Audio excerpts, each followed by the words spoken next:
connaissait Jean. Tout le monde sur cette île du bout du monde au Finistère, tout le monde connaissait Jean. Le petit Jean. Jean, il n'allait pas à l'école. Non, Jean, il passait ses journées dans la nature. Jean, lui, ce qu'il aimait, c'était écouter. Tous les bruits de la nature, pour Jean, représentaient une symphonie. Le murmure d'un ruisseau, pour lui, c'était la plus belle des chansons. Le bruissement du vent dans les arbres, Jean entendait encore une magnifique symphonie. Quelquefois, on retrouvait Jean endormi dans un trou qu'il avait creusé lui-même dans le sable sur la plage. Et quand on lui demandait pourquoi, il répondait que c'est parce qu'il écoutait. Il écoutait le chant mélodieux de la mer, la musique merveilleuse que pouvaient produire les mouettes, etc., etc. Et puis un jour, il a même dit qu'il entendait parler les pierres. Alors là, on s'est dit que Jean, c'était encore un de ces demeurés comme il y en avait beaucoup à l'époque. Un pauvre d'esprit, un idiot du village. Mais bon, il n'était pas méchant, Jean. Et puis les hommes avaient d'autres préoccupations, parce que figurez-vous que sur cette île-là, le vent qui soufflait en permanence, ce vent chargé d'embrun salé, avait la fâcheuse habitude de brûler toutes les cultures que l'on pouvait faire en bordure de l'île. Alors les hommes ont eu la bonne idée de construire des petits murs en pierre sèche, des murs qui tiennent sans ciment, sans rien. On ne sait pas comment ils tiennent. On en voit encore quelques-uns du côté de Ouessant ou de Molène. Des petits murs de pierre sèche comme ça, qui leur permettaient d'abriter un peu leur culture du vent. Mais chaque fois qu'il y avait une tempête, les murs étaient par terre. Et ce matin-là, les hommes étaient encore en train de construire un de ces murs. Et le petit Jean est arrivé. Il les a regardés faire.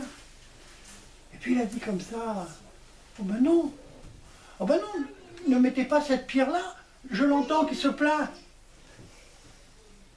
Ah, c'est toi, Jean. Sacré Jean, là. Jean, c'est le Guinawek. J'en mets où alors ma pierre, Jean, hein? Dis-moi. Cette pierre-là, tu la mets tout en haut du mur. Elle, ce qu'elle veut, c'est voir la mer. Ah, bon, on va la mettre alors. Sacré Jean. On va la mettre, tiens, voilà. Voilà. Tu es content, Jean? Allez, va jouer maintenant. Nous, on a du travail. Et Jean est parti. Cette nuit-là, le vent a soufflé. Soufflé tous les murs de l'île, sauf un mur. Le mur que Jean avait conseillé. Alors, on a commencé à réfléchir, et puis on s'est dit, c'est étrange quand même. C'est bizarre, et s'il avait un don? Et l'un des plus anciens a dit, moi je veux en avoir le cœur net. Jean, tu viens avec moi, on va construire un mur ensemble. Et sur les conseils de Jean, l'homme a bâti ce mur. Oui, la grosse pierre plate noire là, tu la laisses en bas. Elle est forte. Elle, ce qu'elle veut, c'est porter les autres. Ah, la blanche et la grise, ne les sépare pas. Elles se connaissent depuis si longtemps, elles ont tant de choses à se dire. Et sur les conseils, eh bien, ce mur a été bâti. La nuit, le vent a soufflé. Le lendemain, le mur était encore en place. Alors cette fois, c'était sûr. Jean avait un don. Alors, eh bien, désormais, on s'adressait à Jean avant de construire un mur.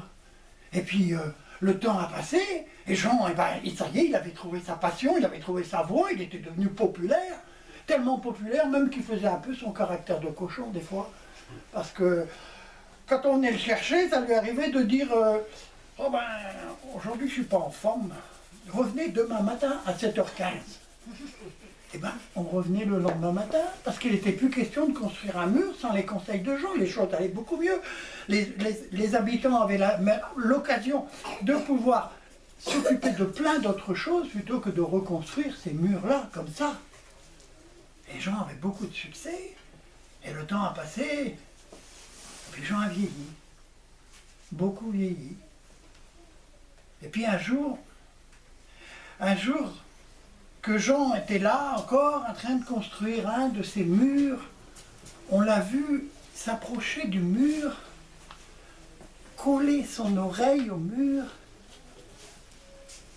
et là il s'est redressé, il a dit « C'est fini, j'entends rien, je deviens sourd, j'arrête ».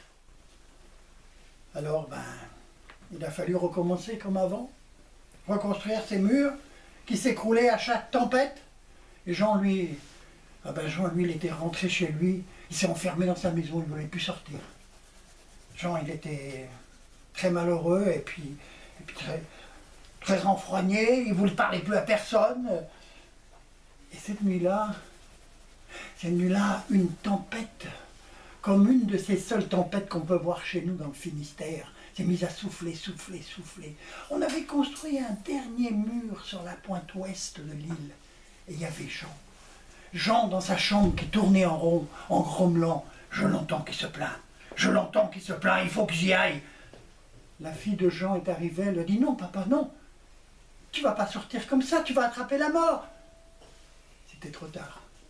Jean avait déjà enfilé son vieux caban, il avait vissé son béret sur sa tête et il est parti dans la nuit, dans le vent, en direction de la pointe ouest de l'île, là où on avait construit le dernier mur. Le matin, la fille de Jean a vu que Jean n'avait pas dormi dans son lit. Alors, mue par un terrible pressentiment, elle est allée dans le village, elle a dit à tout le monde que Jean, son père, n'avait pas dormi, qu'il s'était passé quelque chose. Les hommes se sont regardés et ils se sont tous dirigés vers la pointe ouest de l'île, là où on avait construit le dernier mur. Et quand ils sont arrivés, les pierres étaient par terre. Et sous les pierres, il y avait Jean.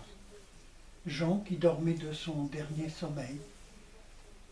Et quand on a retiré toutes les pierres, on a vu que Jean tenait serré contre son cœur une pierre. Une seule pierre. Et moi, je suis sûr que c'était sans doute celle qui se plaignait.